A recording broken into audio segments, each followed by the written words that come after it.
got to have eyes on the road, hands on the wheel. And it's going to be that way for a while, even as we start putting in a lot of these features that will assist you. The driver still has to be vigilant and in control. I mean, is your ultimate vision that, autonomous vehicles from Ford will be like Google's driverless car, where you can engage something and it'll just take you there, and you can text and you can watch movies? It's one thing to do. It's one thing to do it in a controlled environment, and I think this vehicle can do that. Other vehicles can do it. You mentioned Google, and we're all working on that. But it's very different to put it in an uncontrolled environment that isn't well mapped, that has severe weather, and we have to make very sure that under every possible condition, and that our vehicles can truly do that. And until we are that sure, we're going to have the driver in control, assisted by a lot of these autonomous features, which will get proven out over time. And so ultimately, autonomous driving, pure autonomous driving, when we get there, won't seem like such a big deal because people will already be familiar with so many of the features. I think the key thing is a completely connected transportation system across all modes. I think that's the key part. And beyond that, I think there's been significant advances made, like folks like Marta, where even with Google, last year at ITS World Congress in Vienna, you could pull up a Google map and give directions, and you can give you exact transit time, so on and so forth, and delays. The big change now is going to be the automobile is going to be part of that equation, and how do you integrate that? In addition to this multimodal approach, I think also it's very important is fully automatization, because this is really a big step forward. But we have one big problem, of course. This is how can we get the ear and the mind of the customers, because there's so much advertisements, information, mobile phone texts, Facebook, Twitter, and so on. How can you come to the customer that he gets the feeling or she gets the feeling this is an important message, I will accept this, and this is precise. I think this is one of the most important topics for us together, because the technical solution is not so difficult. We can pay and we'll get it, but then to find the ear and the understanding of the customers. A lot of useful information can be put out to commuters so that they can plan their journeys better. They know when the next bus is going to arrive. They know whether the next bus that is arriving is going to be crowded, and they know whether the bus after that is going to be crowded. So there are many, many useful applications for the new ITS in the public transport arena as well. I think that in addition to privacy and data protection, there's one dimension that I want to highlight. I think that the more we are looking at, or we are expecting new things, the more the business case change. So also from, I think, the car manufacturing industry, I think that we would also need, let's say, more openness in terms of access to data, to the data of the car. So this will also need to be taken into account, and I think that this will be a challenge. I think as we really want to be the folks who lead these efforts, we have to be willing to reach back and reach into all sorts of nooks and crannies, because people have these wonderful ideas who may not work for a Fortune 500 company. They may be on their own with a little startup, and we've got to be willing to take the risk on occasion of bringing those folks in. How do we balance the need for safety with the demand for connectivity? Buyers want safety for themselves and their passengers. They want a seamless user experience at home, at work, on the move in the vehicle. But more connectivity can increase the opportunity for distractions. So what's the balance?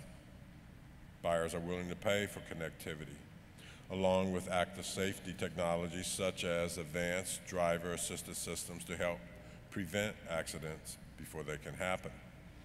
This convergence of safety and connectivity sets the stage for automated driving. I want to put them on the spot one more time here. And the question is, how soon, what year, will a commercially viable autonomous vehicle be on the road? And by that I mean driverless, self-piloted, fully autonomous, fully automated, however you define it. The driver is extracted out of the driver's seat. Now, John was bold enough to go where none of the rest of you had gone before, which is he put a number out there. But I'd like a year, that you think that would occur? Ralph, I'm going to start here. I didn't put a number. 2025. No, you didn't. 2025. No number. Well, I don't want to Future. hear the number. No, the number's unclear. I would invite people that want to understand a little bit more about some of the challenges that have yet to really be dealt with. Read the MIT Technology Review August 28th issue, and they will, and some of their previous issues, by the way, that talk about the situations that have yet to be dealt with, that when you talk about automated, you can cope with that. When you're talking driverless, I got to tell you, the standard is very high for driverless.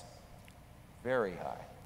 I agree. It's definitely at the top of the hype curve. It's very romantic to talk about it. Want to hear what you guys think the reality of that is. 2025 2025.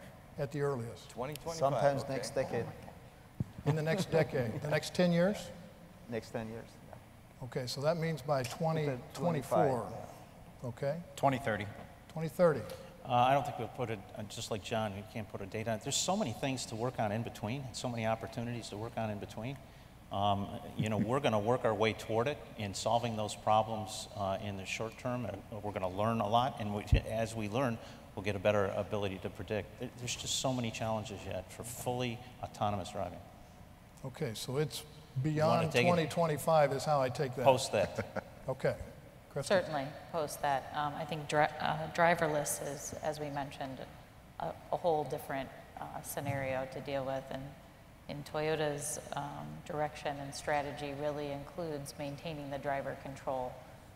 Even if we can offer assistance or some type of automation under certain conditions, we need to maintain the driver in the system. It's too complicated, and that's the safest way to operate for us. So far beyond 25. Far beyond 25. Frank? Yeah, there are so many variables that are outside of our control in that type of a situation. And Honda truly believes in personal mobility. We believe in fun, clean, safe, connected cars. And we don't really think that it's just a car driving by itself. So now there may be some aspects of a car where it may park itself or something like that, but that is not fully automated, and that's definitely not driverless out there going anywhere, anytime, any place, I think, which is the presumption of your question. So in that particular case, far beyond 2025 is what we would say. Fair enough. John, you want to have the last word here? Well, I would just say that I think the fascination with when we get to driverless is, it's interesting, but I don't think it should take our eye off the prize. The prize is really cars that don't crash. Imagine the societal benefit if we can get to cars that don't crash, even if we have drivers in them, as opposed to this driverless future where we can do additional things beyond that. Imagine the trillions of dollars globally, and it is trillions of dollars globally. In fact, Mary Barra said last night that the traffic accidents are about 1 to 3 percentage points of a country's GDP. Imagine if you can eliminate all of that. Imagine the fatalities, the injuries, all of the costs that are avoided just getting to cars that don't crash, which in my humble estimation is a far easier goal to get to than this driverless future where the cars are basically running around by themselves like drones. You know, that's going to happen at some point in time, make no mistake. But the point is, there's a lot that we, as a collective industry, can do along the way to that future that's going to drive a lot of value to society.